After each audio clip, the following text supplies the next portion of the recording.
Ay yung ragasa ng tubig mula dito sa drainage palabas ng mismong ilog. Ayan, bumubulwak-bulwak na siya dito. Makikita nyo, malapit ng umapaw. Yes po, magandang araw and welcome sa ating video today. So dito tayo sa Marikina, sa taas ng tulay. Today pala is Thursday, October 24, 2024 at ang oras natin 2:15 po ng hapon. So titingnan natin yung status ng Marikina River. Grabe no? Ilang araw na nag-uulan at ayan,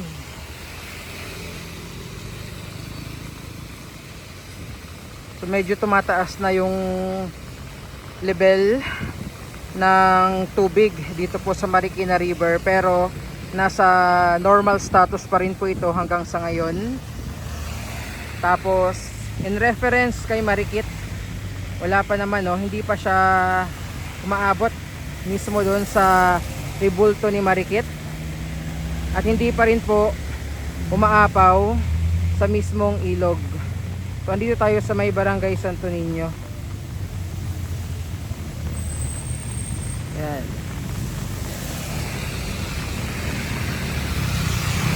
So, lakad tayo. Tingnan natin yung water level sa ilalim ng tulay.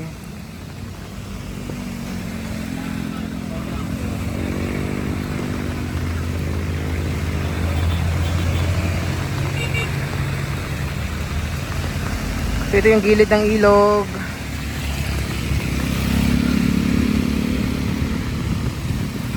Check natin sa ilalim kung ilang meters na ba yung water level. Pero tingnan nyo, taas na rin. Sa sitwasyon ngayon, mukhang mag-uulan pa ito. Sobrang dilim pa rin po ng kalangitan. Ayan o, tingnan nyo po.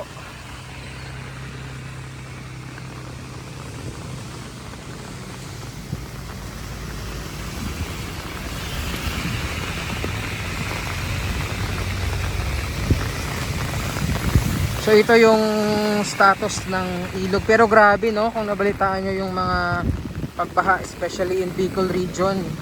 Grabe yung baha. Tapos ngayon daw sa Batangas, grabe din yung baha. Yan, dito tayo.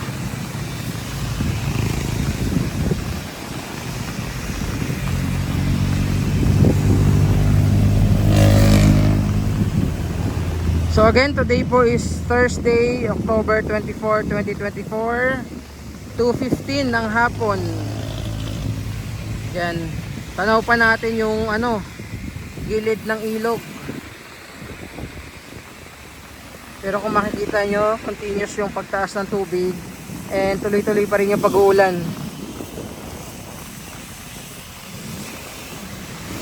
Grabe lakas ng ulan. Mas malakas yung ulan kumpara kahapon. Kahapon patigil-tigil pa no, pero ngayon parang kanina pa ito bumubuhos at talagang malakas po. Kaya doble ingat po tayo. Baba tayo, tingnan natin kung ilang meters na yung tubig. Lakas ng ulan dito sa Metro Manila. Tayo, baka tumambling tayo dito. Madulas, malumot.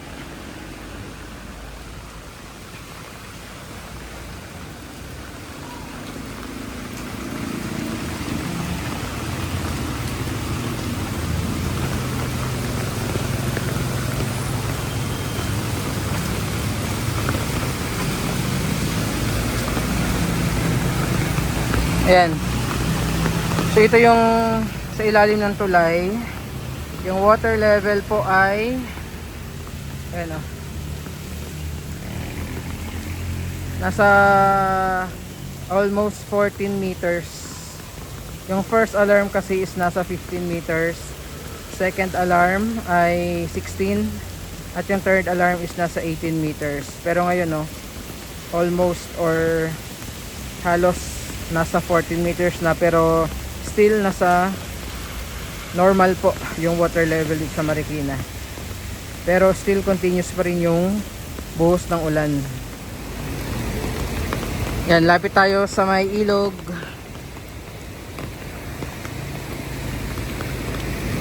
Dito, tingnan nyo, sobrang bilis nung ano, sobrang lakas nung agos. So ito yung pinaka isa sa mga drainage papalabas ng Marikina River, and as you can see, ayan, lakas nung ano, agos ng tubig.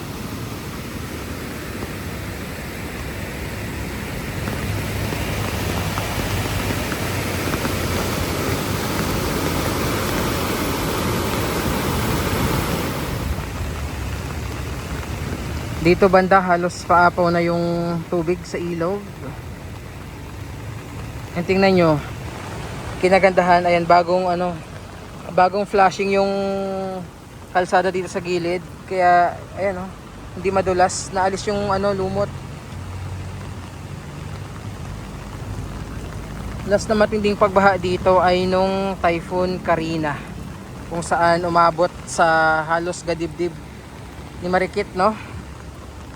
Nasa third alarm, and hopefully humina na itong bagyo, kasi grabe din talaga yung pinsala at damage ng mga pagbaha.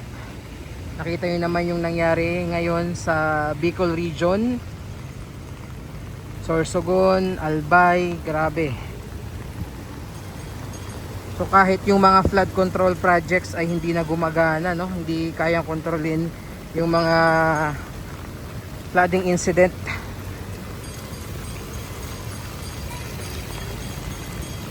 Ay, lapit tayo sa mga recent flooding caused by yung mga bagyo, no? Yung mapapansin nyo, yung mga flood control projects is hindi na talaga effective, hindi kinakaya yung sobrang ulan.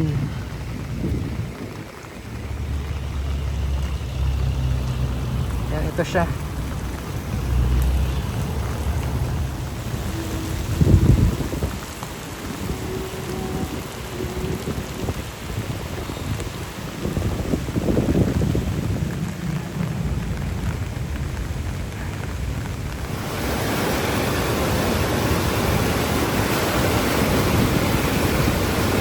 Yan yung ragasa ng tubig mula dito sa drainage palabas ng mismong ilog. Ayan, bumubulwak-bulwak na siya dito.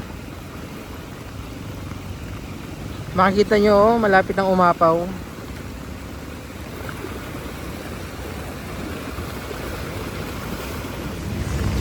So wala pang mga media na nag-aabang ngayon dito sa ilalim ng tulay, kasi nasa normal status pa rin yung water level. Pero kadalasan talagang napupuno ito. Dami, no? Vloggers and media. Sa tayo dun.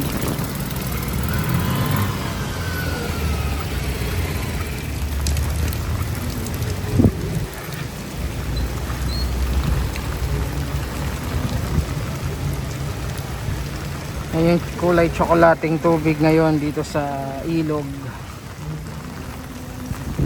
So nung Karina, itong nilalakaran natin, maging yung signboard dyan, ito, na I Love Marikina, natabunan niya nung baha. So ganun kataas yung nung Karina.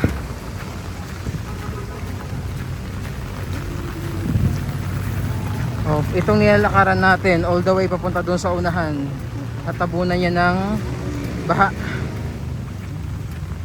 Ganun katindi yung tubig, yung buhos ng ulan doon sa Super Typhoon Karina. Hopefully hindi na maulit. Makikita nyo wala masyadong basura na kasama. Ayan o, sa ilog, no, yung baha. So yan yung galing sa upstream. Tapos ito naman yung sa may downstream. Yan. Pero ang dami ng mga ano dito nakaabang na mga Marikenyo din sa water level ng Marikina River. Pero nung ano pa ha, naka handa at naka-ready na ang ating City Government of Marikina. So bago pa man naramdaman doon sa Bicol region yung pagbaha, ay dito nakahanda na sila, pati yung mga relocation site and mga rescue boats, naka-ready na po sila dito. So yan, again today is Thursday and ang oras natin po ay magto 30 na po ng hapon. So ito yung ating update dito sa Marikina River. Again, stay safe and ingat po tayong lahat.